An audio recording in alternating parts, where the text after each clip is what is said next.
Well, thank you. Terima kasih. It's been a long time since my wife and I have been in Bali. Sudah lama sekali terakhir kali saya dan istri saya pergi ke Bali. My wife last came to Bali when she was 16 years old. Terakhir kali istri saya ke Bali saat dia umur 16 tahun. And that was 3 years ago. No. Dan itu 3 tahun lalu. Bercanda. So, thank you, Pastor Roenfeld, Jadi saya terima kasih pada Pastor Brian for the invitation. untuk undangannya. It's great to be here, Sangat senang bisa ada di sini. and my first opportunity to see your church here. Dan ini kesempatan pertama saya melihat gereja saudara di tempat ini. I'm already very encouraged. Dan saya sudah sangat terdorong. We had an amazing piano player this morning, Kita ada piano yang baik pagi hari ini, amazing song leader, pemimpin pujian yang sangat baik, beautiful building, bangunan yang sangat indah, and God's ruling in our heart. Can you say amen? dan Tuhan Amen. memerintah atas hati kita. Amin. All right, let's look in our Bibles if you have your Bible. Exodus chapter 2, 15 through 22. Mari kita buka Keluaran pasal 2 ayat 15 sampai 22. Before we read that, Sebelum kita baca, I want to tell you a story. saya mau beritakan sebuah cerita. 1982. 1982. It was the end of exams for the schooling year, Pada waktu itu akhir dari masa-masa ujian anak-anak sekolah, and I was walking down the road, dan saat itu saya berjalan di jalanan and I saw a young woman dan saya melihat ada gadis muda that was riding a bicycle, yang sedang mengendarai sepeda and the chain came off, dan rantainya los, and rantainya lepas. she's by the side of the road, Dan dia duduk di samping jalan itu, di pinggir jalan. and obviously she can't fix it herself. Dan tentu saja dia nggak bisa memperbaiki sepedanya. And I said, I can fix it for you. Dan saya bilang, saya bisa memperbaiki sepeda ini untuk I kamu. flipped the bike over, Saya putar balik sepedanya, got the chain back, saya taruh lagi rantainya, put it back right, lalu kembalikan lagi. and then I said, I'd like to buy you lunch. Dan lalu saya bilang, saya mau beliin kamu makan siang. So I fixed her bicycle, Jadi saya perbaiki sepedanya, I bought her lunch, saya belikan dia makan siang, and then off I went. dan setelah itu saya pergi. But from that moment, Tapi sejak saat itu, that woman knew, perempuan itu tahu, that's my man. itulah laki-laki saya. And guess what? Dan coba tebak, That's Gillian and me, amen. itulah istri saya sampai saat ini. And 42 years later, Dan 42 tahun kemudian, I'm still helping her. saya masih membantu dia. She's still loving me. Dia masih mengasihi saya. And we have 3 children Kami punya 3 anak, that are all married, mereka semua sudah menikah, and they're all Christians in the church. dan mereka semua Kristen di gereja. Our daughter is a pastor's wife, her husband's a pastor. Jadi anak kami yang perempuan adalah istri pastor. Our 2 sons 2 anak laki-laki kami, are in the Perth church, mereka ada di gereja di Perth, which is a large church, itu gereja yang besar, and they're doing ministry for the Lord. dan mereka melakukan pelayanan bagi Tuhan. Have 8 grandchildren, Kami punya 8 cucu, with 1 more very soon to come. dan ada 1 cucu yang akan So lahir that'll make sebentar lagi. 9. Jadi saya mau bikin 9. And thank God for that. Jadi terima kasih Tuhan And untuk can hal I itu. say something to you? Dan kalau saya boleh bilang sesuatu, Without genuine faith tanpa iman yang sejati and God's word, dan firman Tuhan, we wouldn't be experiencing kita nggak akan bisa mengalami the blessing and success berkat dan kesuksesan that we have. yang kita miliki. We must always Kita harus selalu give God all the glory. memuliakan Tuhan. Can you say amen? Ada amin. Let's give God a clap offering. Mari kita puji nama Tuhan. All right, let's read this Bible verse. Mari kita baca ayat Alkitab ini. Pastor, do I read in English first and then, or what do we do? Or do you want to just read it in Indonesian the whole way through? Go. Ya, oke. Keluaran 2 ayat 15. Ketika Firaun mendengar tentang perkara itu, dicarinya ikhtiar untuk membunuh Musa. Tetapi Musa melarikan diri dari hadapan Firaun dan tiba di tanah Midian. Lalu ia duduk-duduk di tepi sebuah sumur. Adapun imam di Midian itu mempunyai 7 anak perempuan. Mereka datang menimba air dan mengisi palungan-palungan untuk memberi minum kambing domba ayahnya. Maka datanglah gembala-gembala yang mengusir mereka. Lalu Musa bangkit menolong mereka dan memberi minum kambing domba mereka. Ketika mereka sampai kepada Rehuel, ayah mereka, berkatalah ia, "Mengapa selekas itu kamu pulang dari ini?" Jawab mereka, "Seorang Mesir menolong kami terhadap gembala-gembala. Bahkan ia menimba air banyak-banyak untuk kami dan memberi minum kambing domba." Ia berkata kepada anak-anaknya, "Di manakah ia? Mengapakah kamu tinggalkan orang itu? Panggillah dia makan." Musa bersedia tinggal di rumah itu, lalu diberikan Rehuelah Zipora, anaknya, kepada Musa. Perempuan itu melahirkan seorang anak laki-laki, maka Musa menamainya Gersom. Sebab katanya, "Aku telah menjadi seorang pendatang di negeri asing." Okay, so what we see here Jadi yang kita lihat di sini is the story of Moses adalah cerita tentang Musa finding a godly partner, menemukan istri yang kudus, finding his wife. menemukan istrinya. So I've entitled this message, Jadi saya memberi judul pesan ini, Finding a Godly Partner menemukan pasangan yang kudus and Being a Godly Partner. dan menjadi pasangan yang kudus. I want to ask a question. How many people are married here? Saya mau tanya, ada siapa yang sudah menikah di tempat ini? How many people are single here? Siapa yang masih single di tempat ini? How many people are not sure? Siapa yang tidak yakin? Okay. All right, so we're married and single here. Okay. Jadi ada yang menikah, ada yang belum menikah di tempat ini. Do you understand the phrase, a knight in shining armor? Adakah yang pernah tahu kata-kata kesatria dengan baju zirah atau kesatria berpakaian bagus? This is an ancient saying Ini adalah tanda zaman dulu of a man who went out of his way to help a woman. tentang seseorang yang datang menolong seorang wanita. The old thought of soldiers, some of the soldiers in England were knights. Jadi tentara-tentara Inggris itu disebut kesatria pada saat itu. That was the title. Itulah julukan mereka, sang kesatria And berbaju there was baju. something about this person who went out of their way to help others. Dan seorang kesatria selalu ingin menolong orang lain. But in many ways today, Tapi seringkali hari ini, this is a lost dimension. ini dimensi yang seringkali hilang. I remember when the Perth church would go to a local swimming pool for a baptism.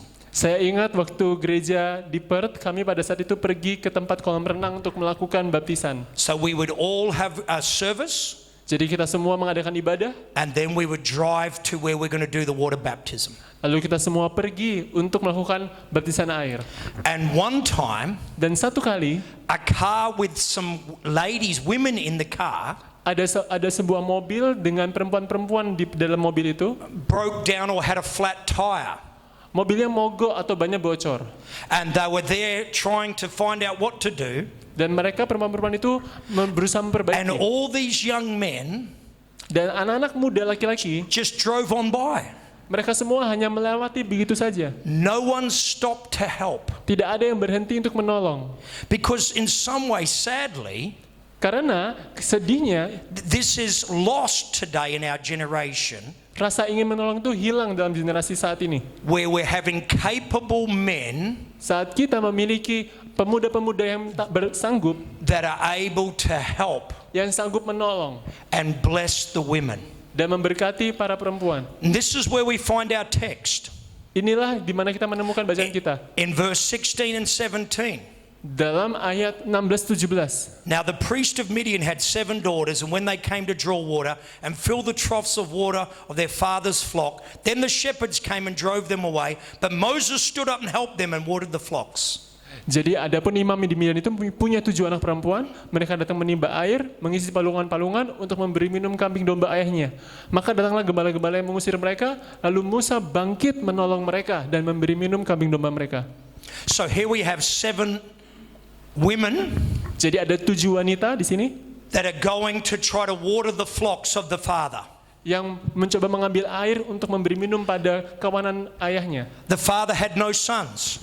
Dan ayahnya ini tidak punya anak laki-laki. And so these women go to the well, Jadi perempuan ini datang ke sumur and they need to roll the stone off the opening of the well dan mereka harus membuka batu penutup sumurnya and draw water dan menimba air for their flocks. untuk kawanan milik ayahnya. But in verse 17, Tapi di ayat 17 it says, and shepherds came and drove the women away. Dikatakan gembala datang dan mengusir mereka, si perempuan-perempuan itu. Who are these shepherds? Siapa gembala-gembala itu? They say there are some of the local men that live in the area. Disebutkan bahwa mereka adalah pemuda-pemuda lokal di area tersebut. They were selfish and rude men. Mereka egois dan cenderung kasar, tidak sopan. They drove women away Mereka mengusir perempuan-perempuan because they lived only for themselves karena mereka hanya hidup bagi diri mereka sendiri. and they only cared about their own flocks. Dan mereka cuma peduli dengan kawanan hewan mereka sendiri. Men like this Pemuda seperti ini that are selfish yang egois drive women away. selalu mendorong perempuan-perempuan, mengusir. This is what we see here. Inilah yang kita lihat di sini. And these men had no idea Dan pemuda ini dia nggak tahu how to treat women. bagaimana memperlakukan perempuan. This is not only true Ini bukan hanya benar with single people, bagi orang-orang single, but this can be true in marriage. tapi ini juga berlaku bagi yang sudah menikah. That many times Bahwa seringkali married people orang yang menikah, don't know how to treat each other, mereka nggak tahu cara memperlakukan satu sama lain. whether that's in their actions Mungkin dari tingkah lakunya and especially in their dan words tentunya dalam ucapan and what they say. dan dalam apa yang mereka katakan. So these harsh men Jadi gembala-gembala yang kasar ini drove these 7 women away. mengusir 7 perempuan itu. One Bible commentator said they were selfish, hard, harsh, and without honor. Salah satu komentator mengatakan bahwa mereka kasar dan tidak memiliki kehormatan sebagai pemuda. But then this is where we see the contrast. Tapi disinilah kita lihat kontrasnya. And the contrast is Moses. Dan kontrasnya adalah Musa. Moses did something. Musa melakukan sesuatu. In our text, 3 things that this man did. Ada 3 hal yang dilakukan oleh pemuda-pemuda ini. So the bad local shepherds are driving the women away. Jadi yang pertama, ada pemuda-pemuda lokal yang mengusir perempuan. And Moses saw that. Dan Musa melihat hal itu. And the first thing it said he did, Dan hal pertama yang he dilakukan, stood up and got involved. dia berdiri mengambil tindakan. He acted. Musa bertindak. The Bible says Alkitab mengatakan that he literally drove those bad shepherds away. bahwa dia benar-benar mengusir si gembala-gembala itu. How dare you treat the women like this? Beraninya kamu memperlakukan perempuan seperti And ini. then he rolled away the stone Kemudian dia membuang lagi batunya and allowed these women to water their flocks. dan mempersilahkan perempuan-perempuan ini mengairi kawanan-kawanan hewannya. So we see here Jadi kita lihat di sini that he stood up, bahwa dia bangkit, then he helped these women. dia membantu Can perempuan-perempuan I ini. make a statement? Moses had some skills to help. Saya boleh bilang bahwa Musa memiliki kemampuan untuk menolong. He didn't waste his youth Musa tidak menyia-nyiakan masa mudanya, just playing games on his phone main game di HP, or other silly things. atau hal-hal yang nggak berguna lainnya. Obviously, they didn't have phones in those days. Dulu tentunya nggak ada HP, But he learned some skills. tapi dia mempelajari skill, I kemampuan. tell young men in my church, learn some skills.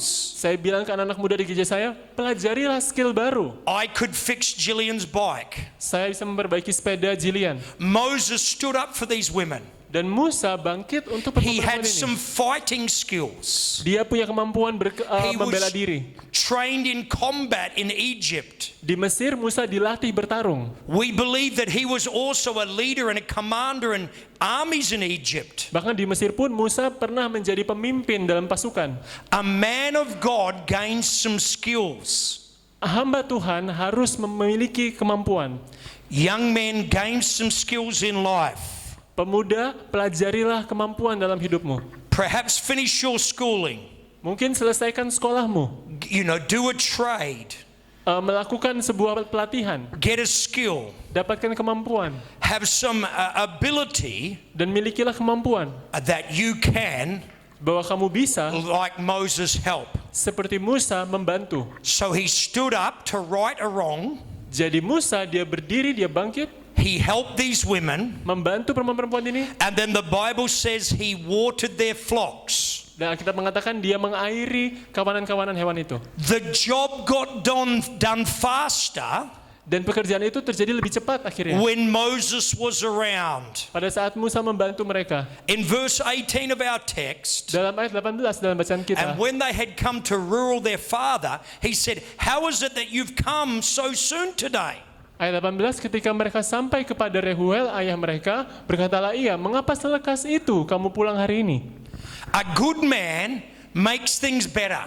Pria yang baik akan membuat hal semakin mudah, semakin baik. I always look Saya selalu mencari to see when young single people begin to date. untuk melihat saat ada pasangan muda yang mulai berkencan, Are they doing better together apakah mereka lebih baik bersama than they were when they were separate? ketimbang saat mereka berpisah. So what I mean by that, Yang saya maksud adalah, I get worried, saya akan khawatir, and I had one couple recently dan saya mengalami ada satu pasangan akhir-akhir where ini, as soon as this man began to date this woman, pada saat pemuda ini mulai berkencan dengan pemudi ini, she stopped coming to morning prayer and praying. tiba-tiba pemudi ini berhenti datang ke doa pagi. And later on, then I asked her, "Why did you stop?" Dan kemudian saya tanya ke pemudi ini, kenapa kamu berhenti Well, berdoa? because my man did not take leadership. Dan dia bilang karena pacar saya dia nggak mengambil kepemimpinan. And sadly, that couple now is in trouble in their marriage Dan saat ini pasangan itu memiliki masalah dalam pernikahan mereka. because of lack of spiritual life. Karena mereka kekurangan hidup They began rohani, to make numbers of mistakes. mereka mulai melakukan banyak kesalahan. As a pastor, I'm concerned Sebagai pastor, saya sangat peduli when people get together if they're worse, saat orang mulai bersama menjadi rather pasangan, than being better people or better Christians. tapi mereka semakin buruk ketimbang sebelumnya. A good relationship Hubungan yang baik is that people do better spiritually when they're together. adalah saat mereka hidup lebih baik dalam rohani mereka ketika This mereka is what bersama. we see here. Inilah yang kita lihat di sini. When Moses came, Saat Musa datang, things were done better. hal semakin baik. Things went better. Hal semakin baik. He was a man of God. Jadi Musa adalah hamba Tuhan. And these women were looking for this type of man. Dan perempuan ini mencari pria seperti itu. When I fixed Gillian's bicycle, Saat saya memperbaiki sepeda Jillian, no doubt she thought, tentu saja dia berpikir, "You are my hero." kamu adalah pahlawanku. Amen. Amin.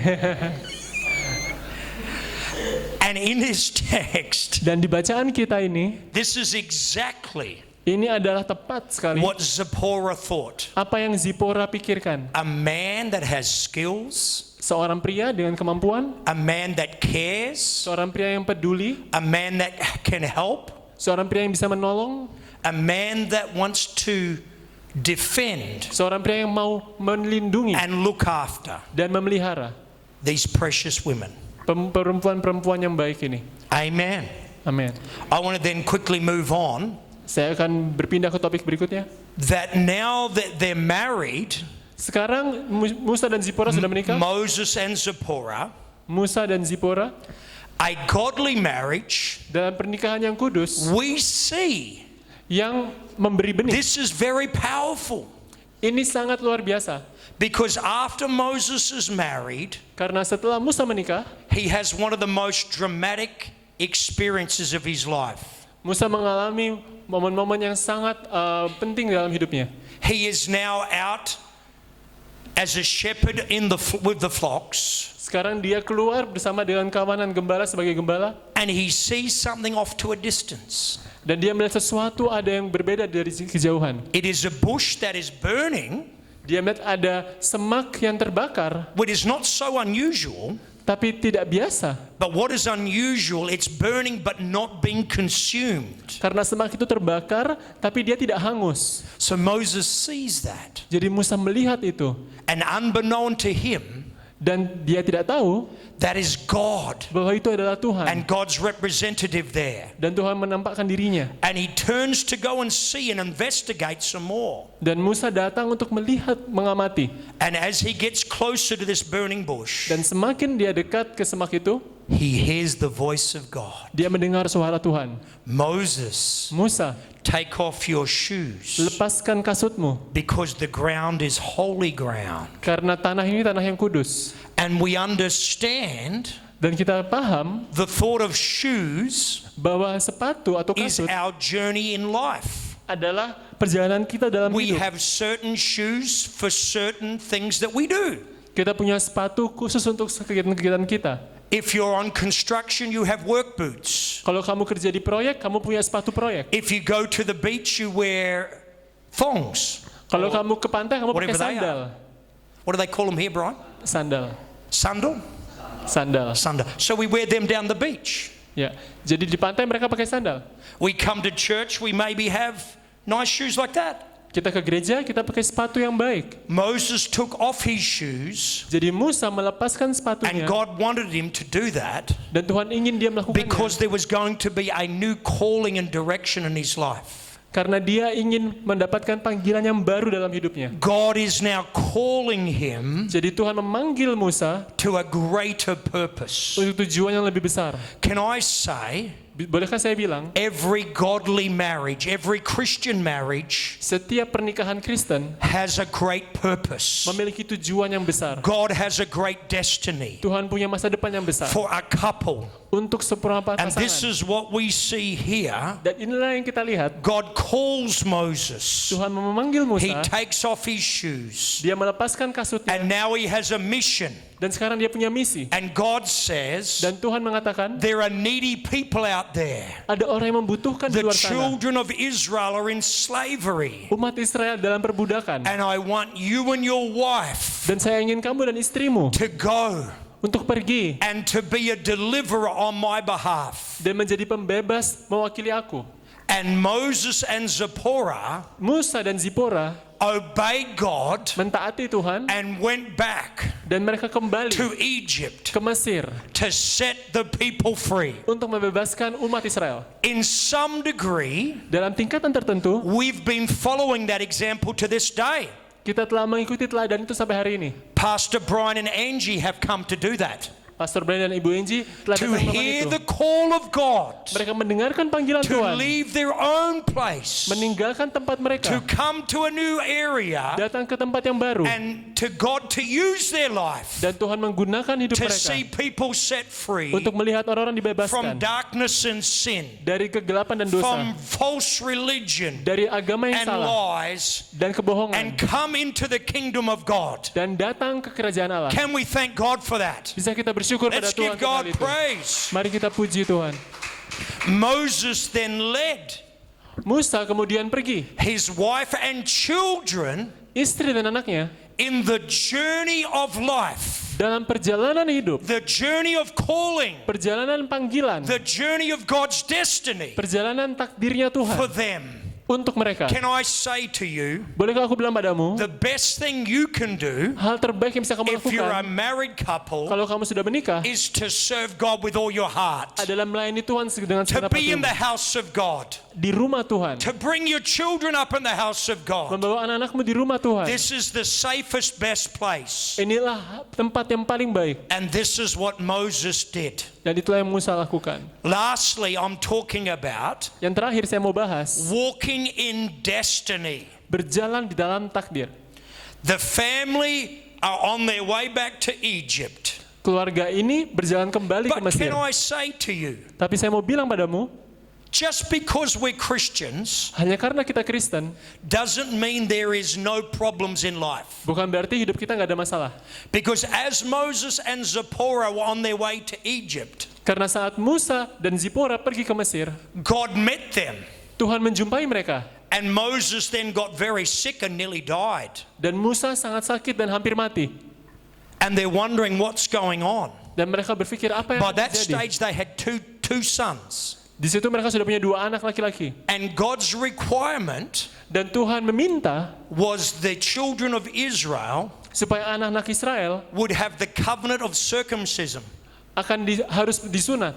And because Dan karena there was conflict ada konflik in the marriage, dalam pernikahan, Moses wanted to do that Musa ingin melakukan itu with his children, dengan anak-anaknya, but Zipporah did not. tapi Zipporah nggak mau, And no doubt there was issues. sehingga ada masalah terjadi. And God met with them there. Dan Allah menjumpai mereka di sana. And we see that this begins to play out. Dan kita melihat hal ini mulai terjadi. Even as Christians, Bahkan sebagai orang Kristen, as we're following the path of God, saat kita mengikuti jalannya there is Tuhan, still times of tension, masih ada banyak sekali pergolakan, disagreeing ketidaksetujuan on how the marriage should go, tentang pernikahan ini seharusnya on gimana, how to bring up the children, tentang cara membesarkan anak, and this needs to be worked out. dan hal ini harus cari solusinya. Can I say to you, Bolehkah saya bilang padamu, the Bible is our manual, Alkitab adalah buku panduan our kita, textbook bacaan kita on how to settle disputes, untuk cara menyelesaikan how to konflik, work things out. untuk mencari solusi. If we can't find it in the Bible Kalau kita nggak bisa temukan dalam ourselves, Alkitab, we ask pastor. kita tanya ke pastor. That's why we have a pastor. Itulah kenapa kita punya What pastor. does the Bible say Apa yang Alkitab katakan about conflict in the marriage? tentang konflik dalam About pernikahan, how to bring up our children? tentang cara membesarkan anak kita. Take, for example, Coba ambil contoh, in Australia, di Australia there's a lot of sport on Sunday. ada banyak sekali olahraga di hari Minggu. So a mum might want the children to go to sport, Jadi saya mungkin ingin anak saya datang olahraga, but the dad wants them to come to church and Sunday school. tapi mungkin ayahnya ingin anak pergi ke sekolah Minggu. So how do you work that out? Jadi gimana caranya itu bisa Can I encourage you, if you're a solusi? Christian, you need to look to the Word of God. Kalau kamu Kristen, kamu harus lihat If dalam you firman can't find Tuhan. it yourself, Pastor, what does the Bible say? Kalau kamu nggak bisa menemukannya, tanya pastor, apa yang Alkitab katakan? Are you a Bible-believing person? Apakah kamu orang yang percaya Alkitab? Do you believe this is God's Word for us? Apakah kamu percaya bahwa ini adalah Put firman up your Tuhan hand untuk if you kita? believe that. Angkat tanganmu kalau kamu percaya. So the Bible then needs to be Jadi Alkitab perlu your textbook or your guide or your instruction manual in life. menjadi panduanmu dalam hidup. And so this is what we see here Dan ini yang kita lihat di sini in our text. dalam bacaan kita. And the conflict was sorted out, Konflik ini akhirnya selesai. and Zipporah Zipporah submitted to her husband, taat pada suaminya. had the son circumcised, Mereka menyunat anak mereka. and then off they went Dan setelah itu mereka pergi to deliver the people. untuk membebaskan bangsa Israel. Do you know the other point I want to say about that? Kamu tahu poin lain lagi yang mau saya bilang? God uses imperfect people Tuhan menggunakan orang yang tidak to do sempurna his will. untuk melakukan kehendaknya. We would have thought Moses and Zipporah Kita tidak akan berpikir Musa dan Zipporah would have had a perfect marriage akan memiliki pernikahan yang sempurna or been perfect people. atau menjadi orang yang sempurna. Can I say Bolehkah saya bilang, there is no perfect people tidak ada orang yang sempurna and there's no perfect marriage? dan tidak ada pernikahan yang sempurna. Amen? Amin. Because Karena the only perfect person to ever live satu-satunya orang yang sempurna was who? adalah siapa? Jesus. Hanya Yesus. All of us Semua dari kita have sin and imperfection, telah melihat ketidaksempurnaan. but we have the Word of God, Tapi kita punya firman Tuhan, we have our conscience kita punya hati nurani and the kita, Holy Spirit dan Roh Kudus, and our pastor to help us dan pastor kita untuk menolong kita navigate the pathway menavigasi arah to kita God's melangkah will for our life. untuk melihat kehendak Do Tuhan you dalam want hidup kita. God's will for your life? Apa kamu mau kehendak Tuhan dalam Do you hidupmu? want God's will for your marriage? Apa kamu mau kehendak Tuhan bagi As a pernikahanmu? single person, do you want God's will in your life? Sebagai orang single, apa kamu mau Amen. You kehendak can Tuhan have dalam hidupmu? Kamu punya itu. And this is the best place Dan ini adalah tempat yang to terbaik live your life, untuk menghidupi is in hidupmu, the very center yaitu di dalam tengah-tengah of the will of God. kehendak Tuhan. And this is the story of Dan Moses. inilah kisah Musa. He found a godly partner. Dia menemukan pasangan yang kudus. Zipporah found a godly partner, Zipporah menemukan pasangan yang and kudus. God wonderfully used their life Dan Tuhan menggunakan hidup mereka dengan to luar be a biasa great blessing, untuk menjadi berkat yang besar. no doubt for their own family, Dan tanpa raguan lagi karena keluarga mereka but also for many others. dan juga untuk keluarga-keluarga lain. God can help us all here. Tuhan pun bisa menolong kita di sini. Many of us are in all different states of life. Setiap dari kita memiliki hidup kita masing-masing. Some of us have had many failed relationship situations. Ada dari kita yang pernah mengalami kegagalan dalam pernikahan atau hubungan-hubungan. God is the God of forgiveness Tapi Allah adalah Allah yang mau mengampuni and the God of healing. dan Allah yang mau menyembuhkan. Some people are younger, Beberapa orang lebih muda are lagi. starting out in life. Mereka sedang mencoba menjalani hidup, Make a decision. mengambil keputusan I'm going to be a godly person. bahwa aku akan menjadi orang yang kudus I'm going to marry a godly person. dan aku akan menikahi orang yang kudus And I want to follow the Lord dan aku mau mengikut Tuhan and walk in His will. dan berjalan dalam kehendaknya. Take off my own shoes that are going in my own direction Aku mau melepas sepatuku dan pergi ke arah yang berbeda and put on shoes dan memakai sepatu that'll take me in the direction towards God. yang akan membawa aku kepada arahnya Tuhan. In Jesus' name. Di dalam nama Yesus. Amen. Let's bow our heads in prayer. Mari kita tundukkan kepala kita. I want to give an opportunity, first of all, Saya mau beri kesempatan terlebih dulu. if you are here this morning Kalau kamu di sini pagi hari ini and you've not received forgiveness through Jesus Christ, dan kamu belum menerima pengampunan melalui Yesus Kristus, or perhaps you're a backslider, atau mungkin kamu jatuh dalam dosa, you used to walk with God but you're away from Him now. dulu kamu berjalan dengan Tuhan tapi saat ini kamu jauh darinya. God is speaking to you. Tuhan sedang berbicara padamu. Today is the day of salvation. Hari inilah hari keselamatan. Get your heart right with God today. Buatlah hatimu benar dengan Tuhan hari ini. And as I'm speaking, Dan saat saya berbicara, the Holy Spirit's touching your heart. Roh Kudus menyentuh hatimu. And I'm asking you Dan saya tanya kamu, to be willing to turn from your sins. apakah kamu mau meninggalkan dosa-dosamu? Put your trust in Jesus Christ. Percaya pada Yesus Kristus. Let Him take the guilt and shame away. Membiarkan Dia mengambil alih setiap rasa bersalah dan malu. Allow Him to write your name in the book of heaven. Dan Dia akan menuliskan namamu di buku Be kehidupan. saved from the judgment of hell Diselamatkan dari penghakiman api neraka. and receive salvation. Dan menerima keselamatan. If that's you, why no one's looking around? Jika itu adalah kamu, Would tidak ada you yang quickly lift your hand and say, pray for me? silakan angkat tanganmu dan katakan doakan aku. Lift up your hand high and say, pray for me. Angkat tanganmu I yang need tinggi. forgiveness. I'm Saya a membutuhkan backslider. pengampunan. Saya Amen. God bless you if that's you there, sister. If that's you, lift your hand high. Who else? Is angkat there tanganmu anybody yang else that tinggi. wants Ada prayer? yang lain yang mau She didoakan? wants prayer. Anybody else? I'm unsaved. I'm a backslider. Ada lagi yang lain yang belum diselamatkan, yang jatuh dalam Lift your dosa. hand. I need prayer. Angkat tanganmu, aku butuh doa. Thank you, Jesus. Terima kasih Yesus. Lift your hand to Jesus if you want forgiveness. Angkat tanganmu pada Yesus kalau kamu mau pengampunan. Thank you, Lord. Terima kasih Tuhan Yesus. Anybody else? Quickly. Ada lagi yang lain? Thank you for that. Terima Anybody kasih. else? Ada lagi yang lain? Quickly. Who else is God speaking to? Siapa lagi yang lain Tuhan Thank you. berbicara? Anybody else? Ada lagi yang lain? Thank you. Terima kasih. Those that lifted your hand, look at me. You meant that, didn't you? I want you to come. Sister, come. Let Silakan me datang pray ke for depan. you. Silakan datang ke depan, Ibu. Come. Just stand here. How are you? I'm fine, thank you. Thank you for coming. How are you? Thank you. We're going to pray a prayer. You come face here. Do you face me? You understand English?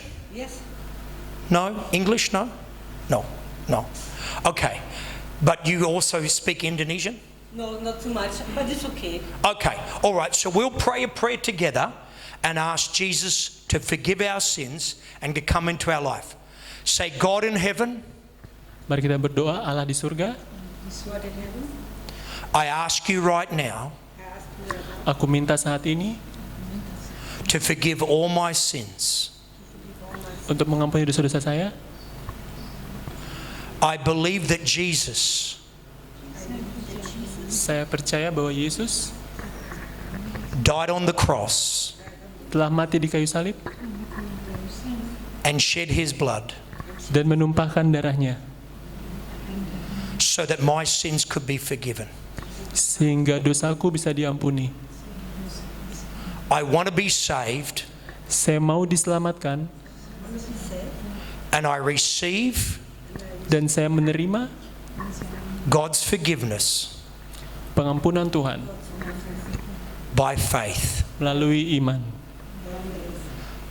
I turn away Saya meninggalkan from all my sinful ways dosa-dosa saya. and fill me right now Isilah aku with your presence and Holy Spirit. dengan Roh Kudus-Mu. In Jesus' name. Dalam nama Yesus. Amen. Amin. Stretch your hands. Let's pray for Mari this. jemaat kita ulurkan Touch kedua this tangan kita. precious sister. Mari kita doa. All the power of God's touching her. Heal her heart. Forgive her sins. Loosen. God's setting free right now in Jesus' name. Yes. Touch, forgive right now. Be real. Do a miracle. Lift your hands and surrender. That's what we do, isn't it? Bless her right now. Do a miracle. Thank you for my sister. God, be a light to her path. Give her direction. Lord, let her know your reality. In Jesus' name. You know, the Bible says to you, if you seek the Lord, you shall find him when you search for him with all your heart. That's good news, isn't it? And he can be so real to you, realer than even your best friend. And that's what Jesus wants to be with you. No doubt you've gone through numbers of things in life. Give that burden to Jesus. Say, Jesus, I give it to you. All those past hurts and sins and shame and guilt, I give it to you. I'm a new person in Jesus. It's a new start. God writes your name in the book of heaven that you're right with him now. That's amazing. Well done. Thank you for praying with me.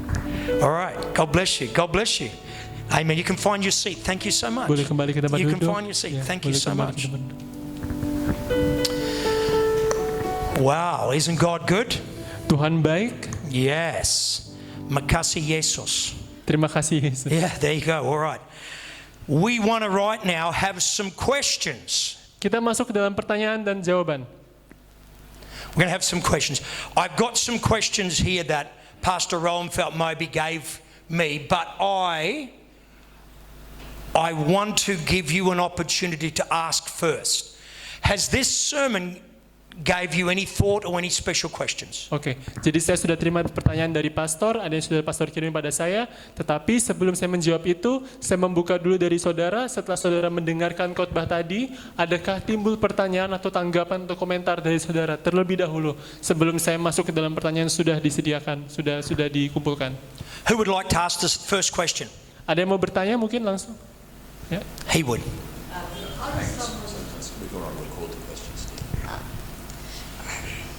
So how would someone start dating? Because it's not every day someone breaks their bike and you buy them lunch. Jadi, Well, jadi bagaimana kita bisa memulai sebuah hubungan, karena nggak tiap hari kita bisa temukan ada gadis sepedanya rusak dan kita perbaiki dan kita berikan makan siang. that's a good question. Itu pertanyaan yang bagus. How old are you now? Kamu umur berapa?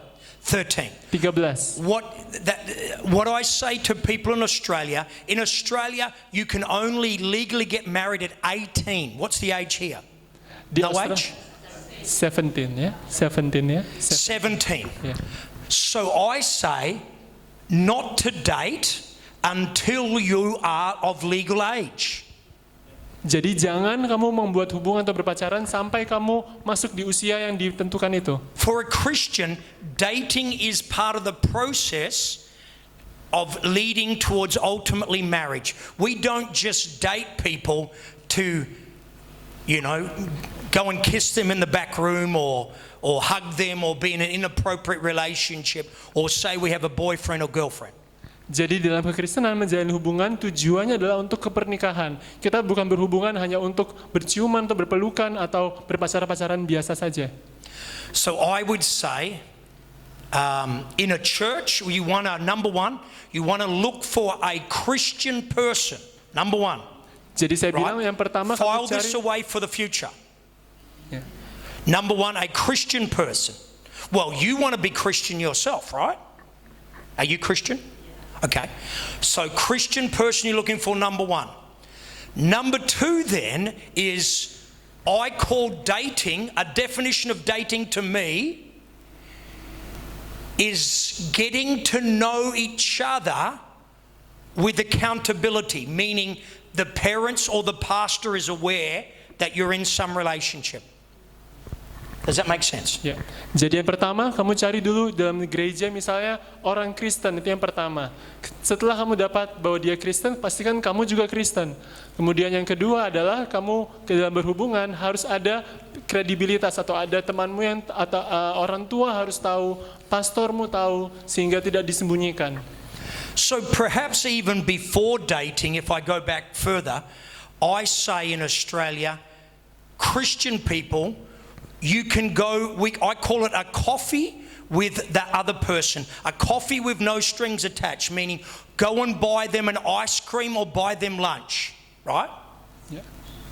Jadi sebelum berpacaran, saya sering kali bilang juga bahwa kamu boleh mengajak dia untuk minum kopi atau makan es krim bersama, bukan tapi tanpa ada maksud-maksud lain. And if that seems to go well, Dan kalau dari situ hubunganmu berlanjut dengan baik, you could begin dating, kamu bisa mulai berpacaran which would either involve pastor or parents. yang melibatkan orang tuamu tahu, pastormu tahu. And then as dating goes well, Dan ketika kamu baik berhubungan, we have what we call engagement, kita ada menyebutnya pertunangan. where the man asks the woman, would they be willing to marry them? Pada saat pria bertanya pada perempuannya, apakah kamu And mau we menikahi usually have an saya? engagement ring. Dan biasanya mereka ada cincin pertunangan. And we usually set a date for marriage. Dan biasanya kita langsung tentukan tanggal untuk pernikahan. And then ultimately they're engaged and then they get married after a period of time. Dan mereka akan setelah bertunangan mereka menikah. I would say in that whole process, Saya boleh bilang bahwa dalam proses itu, number one, I tell people in Australia, pertama-tama saya bilang ke orang di Australia, keep your hands and your lips off them. jaga tanganmu dan mulutmu atau bibirmu dari pasanganmu. Right? Why do I say that? Kenapa saya bilang itu? Because Karena when people become physical like that, saat orang-orang menjadi kontak fisik seperti itu, they can go further and further and further and maybe fall into sexual sin. mereka bisa terus terjerumus jauh dan jatuh dalam dosa seksual. Number one reason, Alasan nomor satu, God doesn't want people to sleep together that are not married. It's sin. Tuhan tidak ingin ada seseorang tidur di luar pernikahan atau hubungan di luar pernikahan, itu dosa. And the Bible says if we do that, Alkitab berkata kalau kita melakukan itu, we could be out of relationship with God kita bisa kehilangan hubungan kita dengan Tuhan and we could have God's judgment on our life. dan kita bisa memiliki penghakiman Tuhan atas hidup kita. Number two reason, Alasan yang kedua, when people become physical, saat orang menjadi sangat fisik sekali they kontak fisik, get a connection to that other person. mereka akan memiliki koneksi pada orang itu. And if in that process of dating and engagement, they need to break off, Dan kalau dalam pacaran dan pertunangan itu mereka perlu berpisah and not actually get married, dan tidak jadi menikah, if you've been physical, kalau kamu sudah it's kontak so much fisik harder. akan jauh lebih sulit. And if you're in the one church, Dan kalau kamu jadi di gereja yang sama, you feel you have to leave church kamu merasa kamu harus because meninggalkan you gereja can't go to the same church with that person. karena kamu nggak bisa gereja yang sama dengan orang itu. It causes lots of complications. Dan itu membuat permasalahan-permasalahan yang lain Does that terjadi. make sense to people? Apakah itu masuk di akal? That's why we say that. Itulah kenapa kita bilang itu. And I also say, Dan saya juga bilang, anywhere from the coffee with a person, setiap hal yang melebihi minum kopi the dengan orang itu, dating, berpacaran, the engagement, dan pertunangan, anywhere along those lines, dimanapun di luar garis itu, you can stop, pause, or call off the relationship. kalau hal itu terjadi di luar itu semua, kamu bisa menjeda atau bahkan menghentikan hubungan itu. Because we believe Karena kita percaya, that when you get married, pada saat kamu menikah, according to the Bible, menurut Alkitab, we do this for the rest of our life. kita menikah untuk selamanya, untuk hidup kita. Can you say amen? Ada amin. And that's part of our vows. Dan itu adalah janji kita juga. So I always tell people, Jadi saya selalu bilang orang-orang, if you're nervous, kalau kamu gugup, things are not doing well, kalau hal-hal tidak berjalan you're having a sebagai lot of mestinya, conflict, kamu punya banyak konflik, and you're not even married yet, dan kamu belum menikah, then my suggestion maka saran is you saya, need to pause in this relationship. kamu harus jeda dulu dalam hubungan itu. And that's what I make a suggestion. Dan itulah kenapa saya buat saran. That's a good question from a 13-year-old. Itu pertanyaan sangat bagus dari anak umur 13 tahun. Okay. Anybody else? Ada lagi yang lain? I want your questions. Saya pingin kamu bertanya. Is any married couple want to ask a question? Adakah di sini yang sudah menikah yang mau bertanya? Yeah? Hello, my name is Kim. Sorry, I'm not stand up. I'm original country from Manila, Filipino, but I got married with Balinese. Yes. So I will shortly down. My husband, he's from Hindi. Sorry if somebody come from Hindi before, and then he is become a Christian. Yes. And then we got married almost 30 years. 30 years, yes. And then he's believe in God. But I'm sorry to telling about this. Many places from Singapore, Jakarta, and the other ways, he was been disappointed with the priest. I'm sorry, because I'm sorry they just like using me. So my husband was like a crisis trusting about the priest. So he said, why I should come to the church if the priest like that? So if only for money, I know God inside my heart, and I don't have to come to the church moment. So I say, okay, I'm not blaming him. I'm born from Christian, and then I grow up in Christian. I know about, but because he's not from Christian, I didn't say I'm okay, but I understand. So my point is, he's told me to come to the church since that time, but my heart was fighting. No matter what, even you divorce me, I still with my God. And then my question is, do I did wrong if I have to lie to my husband every time I have to come to the church? Because he's forbid me to come to the church or any praying, right? Even my children. So that's why my question to asking you. The thank you. Very God different. bless you. God bless you. Do you want to interpret that? Jadi ibu ini bertanya, dia memiliki suami latar belakangnya dari Hindu bukan Kristen, ya tapi sudah menjadi Kristen sekarang, ya sudah menjadi Kristen sekarang, ya. Kemudian karena pengalaman yang kurang baik dengan gereja-gereja sebelumnya, dikecewakan dengan pendeta-pendeta yang kurang baik kepada dia merasa buat apa ke gereja? Toh gereja cuma cari duit dan lain sebagainya. Jadi dia merasa dia nggak perlu ke gereja, dia cukup percaya sama Tuhan dalam hatinya. Dan akhirnya ibu ini bertanya bahwa apakah saya boleh ketika ke gereja tapi berbohong ke suaminya karena suaminya melarang. Suaminya melarang istrinya pergi ke gereja, bahkan melarang anak-anak juga datang ke gereja, sehingga setiap kali istrinya mau pergi ke gereja atau mau berdoa harus berbohong. Nah, bagaimana untuk menyelesaikan? Ya, jadi misalnya harus ke kantor ngomongnya supaya bisa ke gereja. Jadi bagaimana cara menyelesaikan situasi seperti itu? So what I can understand is, number one, he doesn't want you to come to church or pray, right? He's disappointed with your past church experience, right? And how long have you been coming to this? Have you come to this church or no? Sometimes. Yeah, just new. Okay. So there's a lot of factors here. Jadi ada banyak faktor di sini, dan tadi dikatakan bahwa ibu ini baru-baru di gereja ini ya, baru-baru sekitar 2 kali, ya. Okay. 2 minggu, ya. Number one is that a person needs to have, I believe, God first in their life. All of us. Does that make sense? So number one, it talks about that. And there was even a law that was passed in Daniel's day where he wasn't meant to pray. Have you read the book of Daniel? They passed a law, said he not to pray. But did Daniel pray? Yes, he did. People can't take from you your faith. That's not right. Okay? So for a Christian, we need to pray and come to church. The Bible says, forsake not gathering together. Yeah. Amen, as the manner of some, but even more so as the day of the Lord comes. So pray and come to church are very important to Christians. Yeah. Okay, so that's on that side of the equation.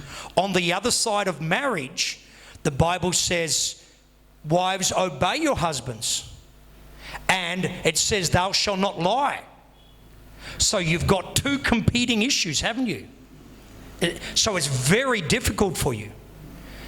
You need the wisdom of Almighty God and a miracle. I would say my strong feeling is, to be honest, I have a problem with lying to people. Right, so I've never encouraged people to lie. I'm encouraged people. You need a miracle.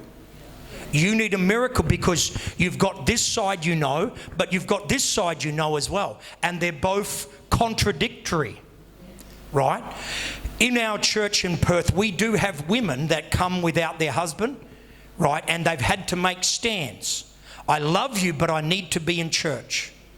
And some women have had to battle with that for years. But many times, not always, but many times God turns things around. The husband softens his heart. If you're a good wife and love him, if he sees that you're a better wife because you come to church, then that's got to help. If he sees by you coming to church, the marriage is worse and you don't look after him or you don't bless him, then he thinks, why, that's not right. So I would encourage a woman, you pray, you need a miracle, you be a good wife, you be a blessing to the person, but I don't think you should lie.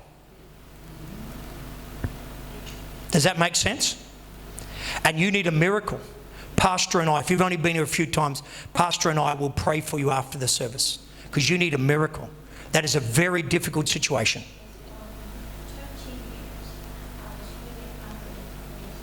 Yeah. Yeah. Well, can I just pause there?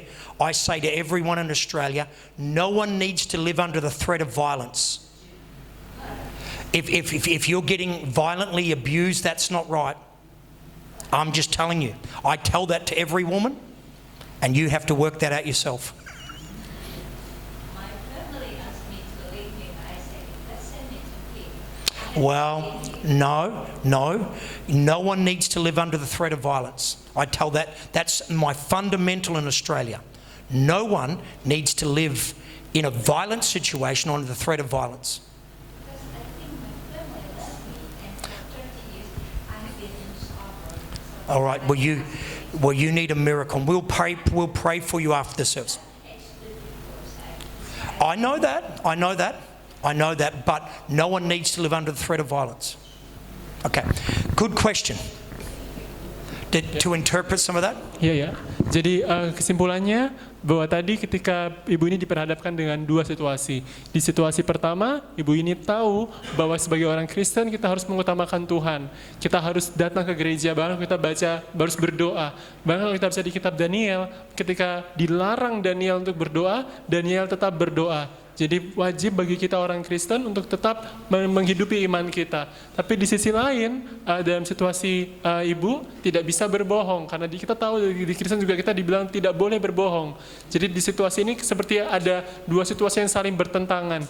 Di satu sisi kita harus mengutamakan Tuhan, di satu sisi kita tidak bisa berbohong. Jadi kesimpulannya tadi mau diambil adalah bahwa kita mendoakan mujizat terjadi pada ibu ini, bahwa situasi bisa Tuhan putar balikkan.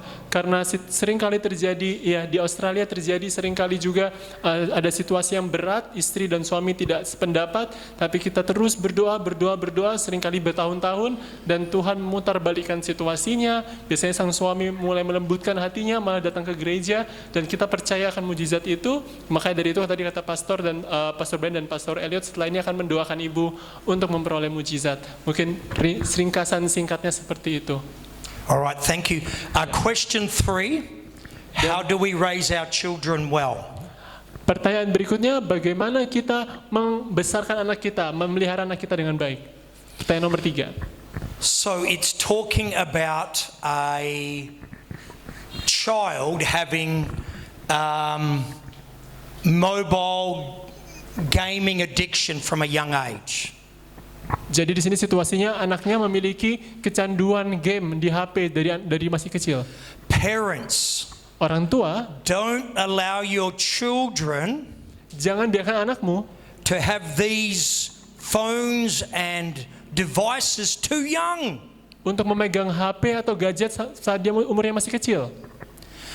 Because they're very addictive. Karena HP itu sangat membuat kecanduan. Have you ever, well, in Australia now, if we go to a restaurant to eat meal, Di Australia kalau kita mau makan di restoran, and there can be a couple, a man and a woman there having a meal together, biasanya ada pasangan mereka makan bersama. now instead of talking, Bukannya mereka ngobrol, they're both like this, mereka berdua sibuk dengan gadgetnya. right? Who's seen that? Ada pernah lihat? These are so addictive. Who is addicted to your mobile phone or screen? Put up your hand. Ada di sini yang kecanduan HP. You are honest. I love that. Is anybody else a little bit addicted? Ada yang kecanduan He's dengan HP di honest. sini. Right. They're made that way. So parents, don't allow your children to have these devices too young. Jadi orang tua jangan biarkan anakmu saat masih kecil memegang HP. And then when you do allow them at an age appropriate time, Dan saat kamu mempersilahkan mereka saat mereka sudah tumbuh besar, you must have boundaries kamu harus menerapkan batasan or restrictions atau pelarangan on their usage. dalam penggunaannya. Never allow them to take them into their bedroom or their bed. Jangan biarkan mereka membawa HP sampai tempat tidur. They won't be sleeping at night. Mereka nggak akan tidur di malam hari. They'll be watching YouTube and TikTok all night. Mereka akan menonton YouTube dan TikTok sampai malam. And then they'll be falling asleep at school. Dan mereka akan ketiduran di sekolah. And then they'll have bad behavioral problems. Dan mereka akhirnya kesulitan dalam bertingkah laku yang baik. This is the biggest challenge of our generation, isn't it, today? Ini adalah tantangan terbesar dalam generasi kita saat Because ini. your children at school see other children Karena anakmu akan melihat and they anak have lain. all their devices, Dan di sekolah mereka semua and punya your HP. children come, I want one too. Dan anakmu akan minta, aku Why juga can't I pengen. have one? Aku juga pengen dibeliin HP. I know I'm only 5 years old, but it doesn't matter. Saya tahu saya umur 5 tahun tapi saya pengen dapat HP. Is that true? Apa itu benar? So you must be strong parents. Jadi kamu harus tegas sebagai orang tua. And if now your 8-year-old Dan kalau kamu umur 8 tahun is addicted dan kecanduan to mobile gaming, kepada HP, it's very hard, isn't it? sangat sulit.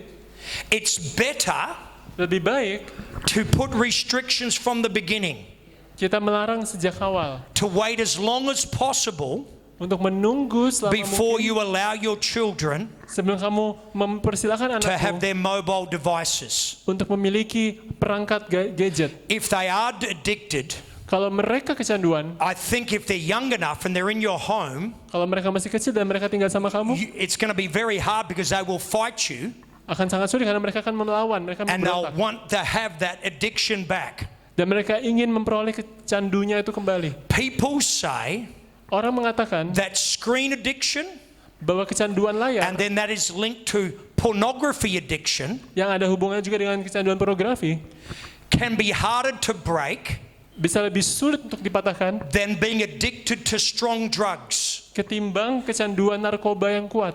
And many times it's a stronger addiction. Dan seringkali kecanduan itu kecanduannya lebih kuat. The actual screen and images Layar yang gambar-gambar kita lihat, actually trigger things and chemicals in the brain, mereka bisa memunculkan hal-hal hormon di and otak they kita become addicted to it. dan membuat kita kecanduan. The apps on the phone Aplikasi-aplikasi di HP are kita made to like be a hook and to draw you in. dibuat supaya kamu terperangkap It's dan done terus that way main. purposely.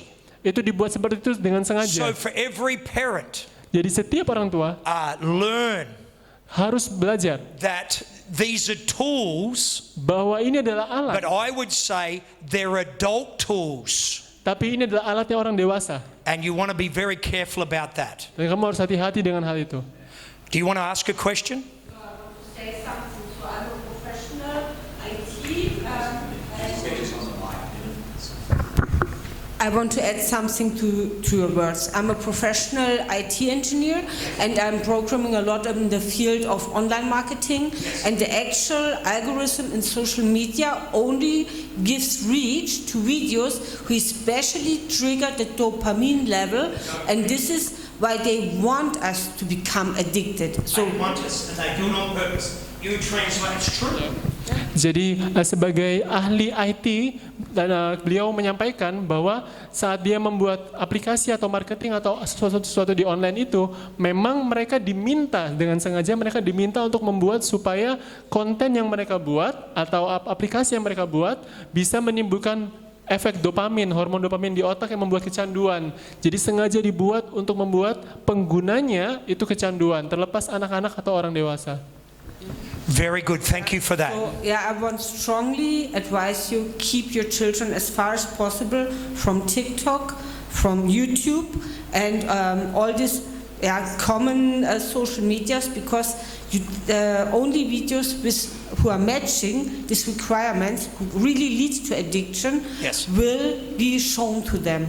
Yes. Ya, jadi beliau berpendapat bahwa sebagai orang tua sebaiknya hindarkan anak-anakmu dari seperti TikTok atau YouTube atau sosial media yang membuat mereka akan terjangkit atau mereka tercandu dengan hal itu. Jadi karena hal itu sengaja dibuat memang untuk membuat orang-orang kecanduan dalam memakainya. The last point of question 3, because I felt sorry for the child. Yang kalimat terakhirnya, orang tua merasa kasihan pada anak, makanya dari itu anaknya diberikan game. Children are masters at manipulating parents. Anak-anak itu jago dalam mengelabui orang tua. Amen?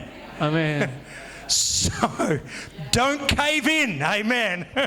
Jadi jangan kalah, jangan kasihan sama anak. Okay, question 4. Nomor We are 4. married, but we really spend time together as a couple and really experience romance. Kita sudah menikah, tapi kita jarang bersama sebagai pasangan, dan saya tidak merasakan hal yang romantis. Well, I would say, Saya mau bilang, if it's the man needs to communicate. kalau yang masalah adalah suaminya, maka suaminya perlu untuk berkomunikasi. And he needs to speak words to his wife. Dan suami ini perlu untuk berbicara pada istrinya. Kind words, Kata-kata yang baik, encouraging words, kata-kata yang membangun. words that you are a beautiful person. Seperti contohnya, kamu adalah orang yang cantik. That touches a woman's heart. Itu akan menyentuh hati seorang wanita. Kind words, Kata-kata yang baik, our story of Moses, cerita Musa being tadi, helpful. dia menolong. If the man would be helpful and help around the house or help the wife in certain tasks, Kalau suami mau menolong istrinya dalam tugas-tugas rumah tangga misalnya, that is very romantic to the wife. maka itu akan sangat romantis bagi sang istri. To the man, Bagi pria, the man is more stimulated or excited by what he sees. pria lebih suka dengan apa yang dia lihat. So women, he could come home from work and you have your nice clothes on. Jadi kalau kamu melihat, Hey, suamimu datang pulang ke rumah, spend some time. kamu bisa On how you memakai baju yang appear. baik dengan Right. apa yang kamu pakai, And you're sending a message, Dan kamu mengirimkan of pesan. attraction. bahwa kamu mengirimkan sebuah pesan His itu. words and his actions, Dan perkataannya, tindakannya, perhaps even her going the extra effort to show that she loves and appreciates him because he's very visual in how he sees things. ya. Jadi dengan sang istri mulai mengkomunikasikan itu pada suaminya pun bisa memperoleh pesan bahwa sang istri pun ingin untuk membuat sebuah hubungan yang romantis dengan suaminya. So if there is no fire of romance, then you need to rekindle that. Jadi kalau tidak ada api romantisme dalam hubunganmu, kamu perlu untuk It needs to be mengobarkannya lagi. worked at. Ini harus diselesaikan. Even if people have been married for a long time, Bahkan untuk pasangan yang sudah menikah lama, this is God's plan. ini rencana Tuhan. Okay, that's number 4. Itu nomor 4. How should I respond to a jealous spouse or a controlling spouse? Bagaimana saya merespon pasangan yang cemburuan atau pasangan yang suka mengkontrol? Wow, okay. Jealous or controlling. Obviously, the spouse is insecure. Biasanya karena pasangan ini merasa tidak pede dengan dirinya. There are many people that suffer from rejection and insecurity. Ada banyak orang yang menderita rasa insecure atau tidak pede dengan dirinya karena ditolak. Perhaps a woman has been betrayed in her trust before.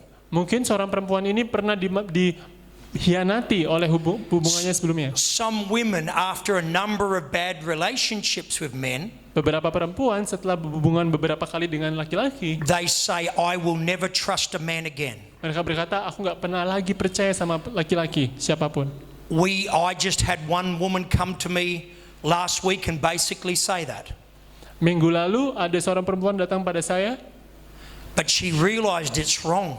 dia menyadari bahwa apa yang dia rasakan itu salah. She's realized she has had a bad situation, Dia menyadari dia memiliki situasi yang buruk, but she needs to allow God to heal her, tapi dia ingin Tuhan untuk menyembuhkan dia, to heal her heart, untuk menyembuhkan hatinya, right? And so that she could love and trust again. dan dia mengalami dia ingin mengalami rasa cinta dan rasa percaya lagi. I think jealousy comes from being insecure. Dan saya rasa cemburu itu datang dari rasa tidak pede atau tidak yakin So dengan dirinya. don't give your husband or wife reasons Jadi to be insecure. jangan biarkan pasanganmu menjadi insecure atau tidak You know, pede. reaffirm your love to them. Afirmasikan cintamu pada mereka. Okay, if somebody is controlling, Beberapa orang memang sifatnya mengkontrol. well, I don't think that's right. Saya rasa itu bukanlah sifat yang benar. Because the Bible says witchcraft is controlling. Karena Alkitab mengatakan sihir itu mengkontrol. Witchcraft means you try to dominate that other person and make them do what you want them to do. Sihir artinya kamu ingin mengkontrol orang lain dan memaksa orang lain melakukan apa yang ingin kamu lakukan. That's wrong. Itu salah. The devil dominates people and makes them do what he wants to do. God never does that. Iblislah yang ingin mengkontrol, tapi Tuhan tidak pernah. God frees people to love him freely back without dominating them. Tuhan membebaskan orang-orang untuk secara bebas juga mengasihi Tuhan kembali tanpa memaksa. Do not be a controlling husband or wife. Jangan menjadi istri atau suami yang suka mengkontrol. The Bible says we lead by being a good example, Alkitab mengatakan kita memimpin dengan contoh yang baik. by loving and serving and honoring each other. Dengan mengasihi, melayani dan menghormati satu sama lain. Okay. As a husband, number 6, as a husband and wife, we often argue about finances. Sebagai suami dan istri, nomor 6, kami sering berargumen, berdebat tentang keuangan. Has anybody ever argued about money? Ada di sini pernah debat tentang keuangan, tentang uang? Everyone who is married has argued about money. Setiap orang yang sudah menikah pasti pernah debat tentang uang. So this is an important discussion you need to have. Jadi ini adalah sebuah diskusi yang penting untuk kamu lakukan, It's communication. yaitu berkomunikasi. And I think Dan saya rasa we need to respect each other in the area of money. kita perlu untuk menghormati satu sama lain tentang uang. Some husbands don't give their wives anything. Beberapa suami tidak memberikan uang sama sekali ke istrinya. That is so wrong. Itu sangat salah. Some wives take the money and go to, do they have casinos here? They go to the betting place. Beberapa istri mengambil uang suaminya dan membawa uang itu untuk foya-foya. Or go and spend all the money. Atau mungkin pergi Or membuang the semua husband uang. decides he wants a new motorcycle without speaking to Atau his mungkin- wife. Atau mungkin suaminya beli motor baru tanpa bilang-bilang ke istrinya. I think you need to make a financial budget. Saya rasa kamu harus membuat anggaran biaya. Every family needs a budget, a bit of a paper or something, you write it down.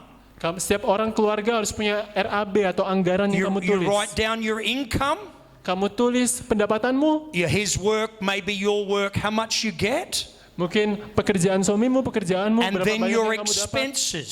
Lalu kamu tuliskan Your pengeluaranmu, house rent, your food, sewa rumah, makanan, money for the children, uang makanan anak-anak, obviously giving your tithe to God. kemudian persepuluhan So bagi you Tuhan. write those things down Jadi kamu tulis semuanya and you both agree. dan kalian berdua setuju. You have an agreement. Kalian punya persetujuan. And I say in Australia, Dan saya bilang di Australia, who should handle the money, the husband or the wife? siapa yang harus mengelola uang, istri atau suami? My answer is Jawaban saya adalah whoever's best at it. Siapa yang paling baik dalam mengelola uang? Some wives are better at handling the money than the men. Beberapa istri lebih baik mengelola uang ketimbang suami. Some men are better at handling the money than the women. Tapi beberapa suami lebih But baik there dalam mengelola needs to uang. first be an agreement and a budget. Tapi pertama-tama harus ada I persetujuan. think that can help. Saya rasa itu bisa membantu. And then secondly, Dan yang kedua, look, just for us, bagi kita aja, Gillian handles all our personal money. Jillian dan saya memiliki uang kami I handle all the church money budget. dan saya Right. menghandle uang gereja. And I have a big job because ours is, being bigger churches. Dan saya juga memiliki pekerjaan, But she's very good tapi dia sangat baik and paying the bills and working all those things. di dalam mengelola, membayar sewa dan lain sebagainya. Okay, anytime Setiap kali any of us need a bigger amount of money or a bigger purchase, Setiap kali kami mau membuat pengeluaran uang yang besar, you need to discuss it before you go and buy it. kamu harus berdiskusi Some sebelum kamu husbands just beli. go and buy this thing Beberapa suami langsung and beli never aja. discuss it with their wife. Mereka akan berdiskusi dengan And then istrinya. there's not enough money for food for the kids or shoes for the kids. Dan akhirnya nggak ada uang buat A beli lot of makan bagi anak. arguments. Sehingga mereka debat. So have a budget to agree. Jadi setuju dulu dengan budget, Decide who's best at handling the money. lalu putuskan siapa yang paling bagus dalam And then mengelola uang. any big purchases Dan kemudian beli pengeluaran that yang you besar discuss beforehand before you do it. yang kamu diskusikan dulu sebelum kamu beli. Does that make sense? Apa itu masuk di akal? I hope that's helpful. Saya harap itu berguna. How do you discipline a child according to the Bible? Bagaimana kita mendisiplinkan anak-anak kita menurut Alkitab? How many here have children maybe under 12 years old? Siapa di sini punya anak di bawah 12 tahun? 1, 2, 3. Okay. Most what we call discipline is happening in the younger age. Yang kita bilang disiplin biasanya dilatih dari saat kecil. What we have decided to do, Yang harus kita lakukan, the Bible says if you spare the rod, you spoil the child. Alkitab mengatakan kalau kamu menyimpan rotan itu, kamu justru merusak anakmu. What that word rod means Jadi maksud rotan is obviously a stick. adalah tongkat. And what do you do with the stick? Dan apa yang kamu lakukan dengan tongkat itu? From thousands of years ago, Ribuan tahun lalu, parents have used the stick orang tua menggunakan stick atau tongkat when the child is naughty saat anak mereka nakal, to smack them mereka dipukul on the padded area and the bottom. di bagian bokong. Does anybody know that? Ada yang tahu itu? There's a lot of padding here. Jadi ada banyak sekali dipukul di area sini. No organs that can be hurt. Tidak ada organ yang bisa terluka di situ. What we did, Uh, have you ever seen a table tennis bat? Ada yang pernah Table lihat tennis? tenis meja? It's like that with a handle. I cut it off so it's more like a paddle and a handle. And then I painted it and put the child's name on it. So then when the child was naughty, boom, a beautiful paddle. And then sometimes parents, if the kids are being naughty, you put the paddle here. If you be naughty, you're going to get this. A deterrent, very helpful. Ya, jadi kalau kamu tahu pukulannya tenis meja, biasanya saya beri warna di tenis meja itu, bahkan saya beri nama untuk masing-masing anak. Jadi kalau ada anak yang nakal, saya pukul menggunakan itu cepak gitu ya. Terus, tapi yang paling penting adalah kita menggunakan itu untuk mendisiplinkan anak-anak kita. Okay, very good. Obviously, as children get older, Tentu saja saat anak-anak semakin dewasa, mum's probably this tall, mungkin orang tua menjadi semakin pendek, and their son 14 is this tall. dan biasanya saat mereka umur 14 tahun mereka tinggi. It's very hard for mum. True? Dan susah kita untuk memukul mereka kalau mereka tinggi. So as they get older, Jadi saat mereka semakin dewasa, your discipline caramu mendisiplinkan has to be a different form. harus diubah. You remove certain privileges and rights when they're misbehaving. Kamu mungkin bisa menghilangkan beberapa keistimewaan atau hak mereka saat mereka melakukan kesalahan. So the whole thing of discipline is that first of all, you must set boundaries. Jadi disiplinnya itu pertama-tama harus kita buat batasan-batasan. You might say to your child, don't play with the drum set. Mungkin kamu bilang ke anakmu, jangan main-main dengan drum. Your child is old enough to understand. Anakmu sudah cukup dewasa untuk mengerti. What age do children begin to understand their parents? What age? Does anybody know? Ada yang tahu umur berapa anak mulai bisa mengerti kedua orang tuanya? How old? Usia berapa anak bisa mulai How old of mengerti? your children begin to understand basic? Yes. So, all the children since 6 months. Yes, you're right. Okay, so as a doctor, she's saying from 6 months on, they begin to understand basic. So very basic. You would say to a child, don't touch that. That's mum and dad's. Don't touch. Right? And so, do you know what they'll do? As soon as you go away, they'll go, because they know. Isn't that true? That's what they do. True? So, I would say very early on, when you know they understand is when you bring discipline. You set boundaries and then you must enforce the boundaries somehow. Jadi tadi pada pendapat dari ibu yang juga dokter ya, menyatakan bahwa mulai umur 6 bulan anak sudah bisa mengerti, otaknya sudah mulai berkembang. Sehingga saat kita bilang jangan sentuh ini, biasanya anak walaupun dia masih kecil, dia sudah mulai menghindar dari barang itu, dia sudah mulai hati-hati karena dia sudah bisa memahami. Jadi penting bagi kita untuk memastikan anak-anak kita memiliki batasan-batasan mereka yang harus mereka taati. So we started with a little smack on the hand, don't touch, when they're very young. Oh, okay.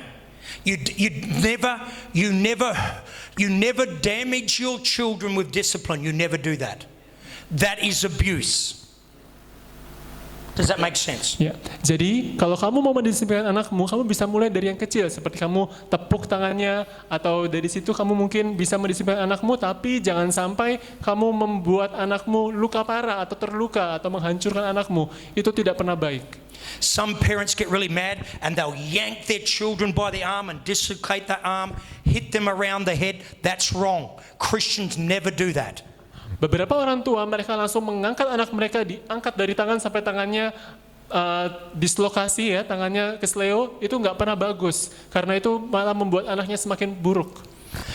So first of all we started, no, don't touch. Jadi pertama-tama kita tepuk tangan dulu, jangan Then the sentuh. child got older, Lalu saat was anaknya doing makin more naughty besar, thing. We had the paddle, just a bit of a smack here. kita punya pedal, kita bisa pukul sedikit di Okay. bagian belakang. Then one other thing we did when we were out at the shop or the supermarket, Dan hal lain lagi bisa kita lakukan saat kita di tempat if the child's being perbelanjaan. naughty, Kalau anak mulai nakal, you can put your arm on his shoulder and just squeeze here. Right, there's a muscle right there, and just put your hand gently and squeeze there. Don't do that. Try it on yourself. Just that muscle right there in your neck. Right, and you squeeze that a little bit there, and you just put your hand gently on their shoulder and say, "Don't do that." And they're, okay. Right, so you're not causing a big scene, right? ya. Jadi kalau saudara di tempat keramaian, di mall atau perbelanjaan, ketika anakmu nakal, kamu bisa coba pegang bagian pundak mereka. Di sini ada Yes, otot yang bisa alright. kamu pegang, dan anak itu bisa dikontrol tanpa membuat keributan. Okay. Number 8, according to the Bible, every contract, legal marriage should be honoured and respected. Does that mean God approves? According to the Bible, one should actually not marry an ungodly partner, but suppose a godly person marries an ungodly person. Well, God bless such a marriage. Ya, menurut Alkitab, pernikahan atau perjanjian pernikahan harus dihormati. Apakah ini berarti bahwa Tuhan menyetujuinya ketika ada kontrak pernikahan? Menurut Alkitab, seseorang harus tidak boleh menikahi partner yang tidak kudus. Dan bagaimana kalau seseorang menikah dengan orang yang tidak kudus? Apakah Tuhan masih memberkati pernikahan itu? Well, if you're not married and you're thinking of getting married, Kalau kamu belum menikah dan kamu mau menikah, please follow God's direction. tolong ikutilah arahan Tuhan. If you are a born-again Christian, you marry a born-again Christian, right? Kalau kamu lahir baru, menikahlah dengan yang lahir baru. But maybe you have married a born-again Christian and then they've gone away from God. Atau mungkin pasanganmu lahir baru tapi kemudian mereka jauh dari Tuhan. It's a difficult situation. Itu situasi yang sulit. The Bible does refer to that. Alkitab membahas itu. You could have an unsaved husband, Kamu bisa memiliki suami yang belum a diselamatkan saved Christian wife, dan istri yang sudah diselamatkan. and Paul, the Apostle Paul says Paulus mengatakan that if they're willing to stay living together, they should.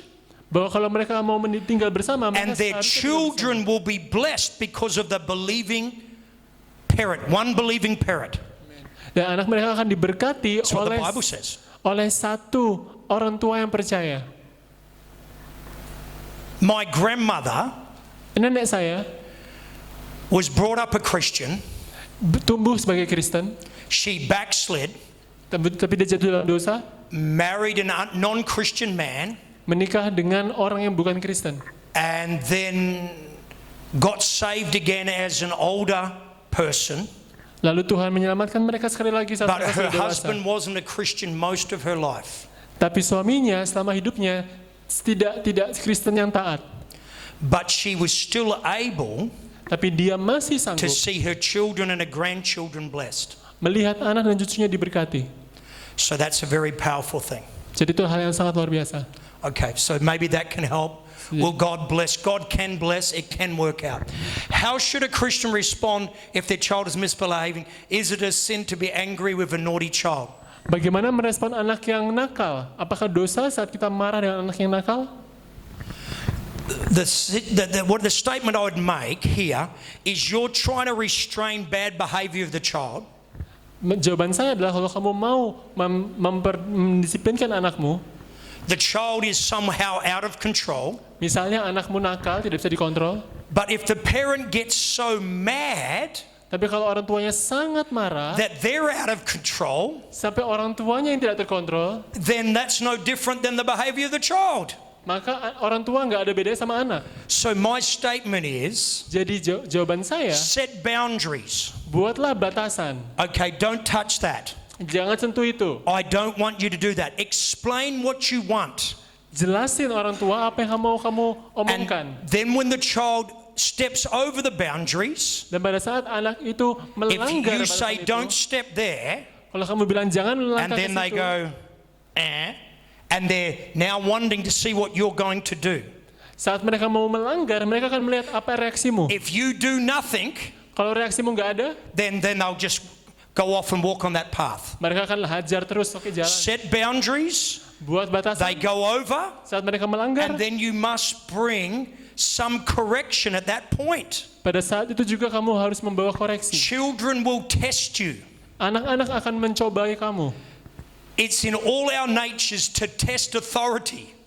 Adalah sifat orang tua untuk anak-anak It's maksudnya. part of the fallen nature of mankind. Okay. Sifat manusia untuk mengetes. So you've got to have some way to bring some judgment or some correction on bad behavior. Jadi kamu harus membawa koreksi pada anak-anakmu yang nakal. A lot of mothers in particular, Biasanya ibu-ibu, Johnny, don't do that.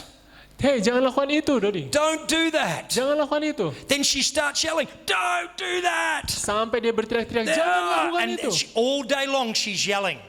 Dan sepanjang hari dia berteriak. Who as a parent yells all day long? Siapa di sini orang tua yang selalu berteriak? Okay, no one's willing to admit that. Tidak ada yang mau mengaku.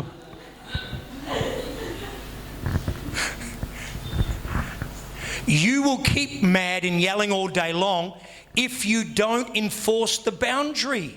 Kamu akan marah setiap hari kalau kamu tidak taat mentegaskan batasan itu. If you bring some judgment or discipline on that bad behavior here, rather than yelling, getting mad, then exploding and then doing it here, you can cut all that out by bringing the discipline here. Jadi ketimbang kamu marah sampai kamu meledak di akhirnya, kamu bisa simpan itu semua, kamu bisa hemat energi dengan langsung menegur, langsung mendisiplinkan ketika kamu melihat anakmu nakal. Okay, that's all those questions up there. Any other questions that we have? We have probably a few more minutes. Ada beberapa menit lagi, jika ada saudara mau bertanya boleh.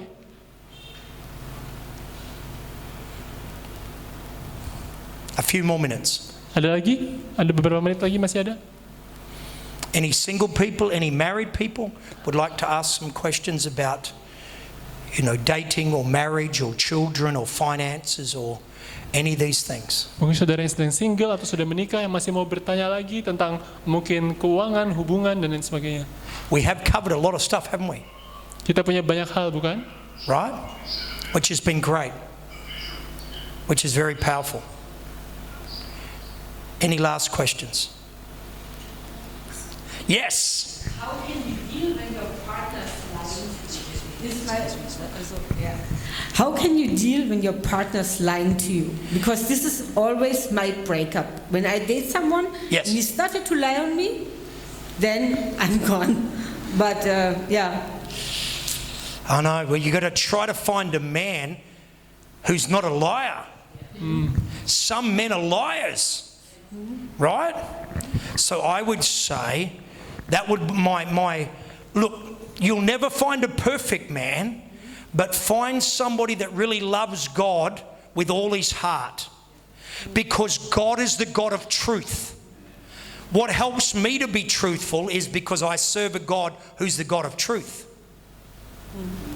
I take on the nature of Christ, of Jesus, and he's the truth teller. I am the way, the truth, and the life, right?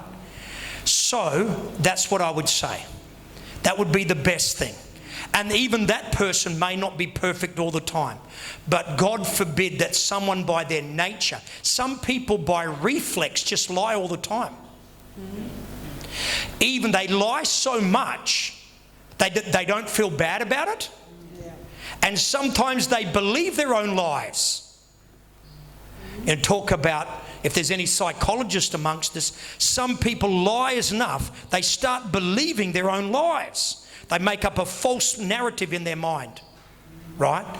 So get a good Christian man like Moses, a man of God who's doing his best to love God and follow God with all his heart.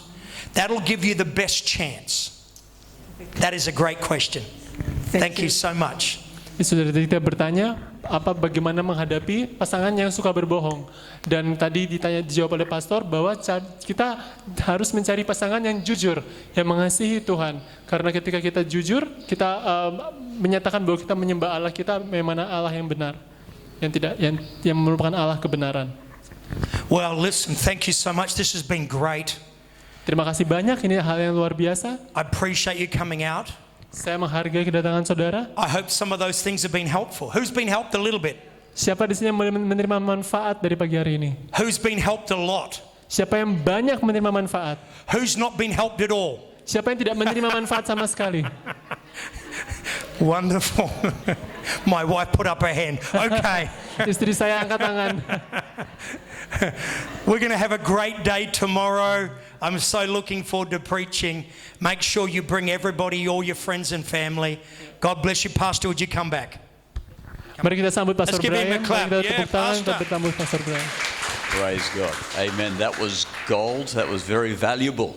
Sangat berharga dan sangat bisa kita cerna That bersama. can save our future. It can save you a lot of heartache and pain if we. Itu bisa membantu masa depanmu dan menyimpan setiap pusing dan capek yang bisa kamu hindari. Praise God. Just a couple of things we want to announce. Ada beberapa pengumuman sedikit. We've got some coffee and snacks. Kita ada kopi dan snack. Then tonight we are planning a music event in Lapangan Puputan Badung. Malam hari ini kita ada rencana ke Lapangan Puputan Badung. We'll be meeting here at 6 o'clock and praying and gathering and then starting the music event in Lapangan Puputan about 7:30. Jam 6 kita di sini berkumpul berdoa. Jam 7.30 kita akan mulai di Lapangan You're Puputan. very welcome to come. Saudara boleh datang, Bring a friend. bawalah teman. If you can come here and help us at 6 o'clock, that's great. Kalau boleh datang di sini jam 6 membantu kita sangat bagus. And then Pastor Elliot will be preaching both services tomorrow. Dan besok Pastor Elliot akan berkhotbah dalam And 2 kali this ibadah is kita. great ministry. Ini adalah pelayanan yang luar And, biasa. and so this will impact your life. Dan ini akan membawa dampak bagi hidupmu. So let's take advantage of this weekend. Jadi mari kita ambil manfaat dari minggu ini. And people are asking me when is the next KKR, and that the answer is it's in about a couple of weeks' time. We have another KKR. I think it's starting on the 19th. Jadi orang-orang mulai tanya kapan KKR berikutnya, akan dilakukan tanggal 19 Mei bulan depan. And so we're going to close and ask God's blessing on the food. Please take time to have some coffee and encourage each other. Kita akan ambil waktu, bercakap bersama, bersekutu bersama, ada kopi, ada snack, ada makanan. Hallelujah. And so Brother Rico is going to ask God's blessing on the food. Mari kita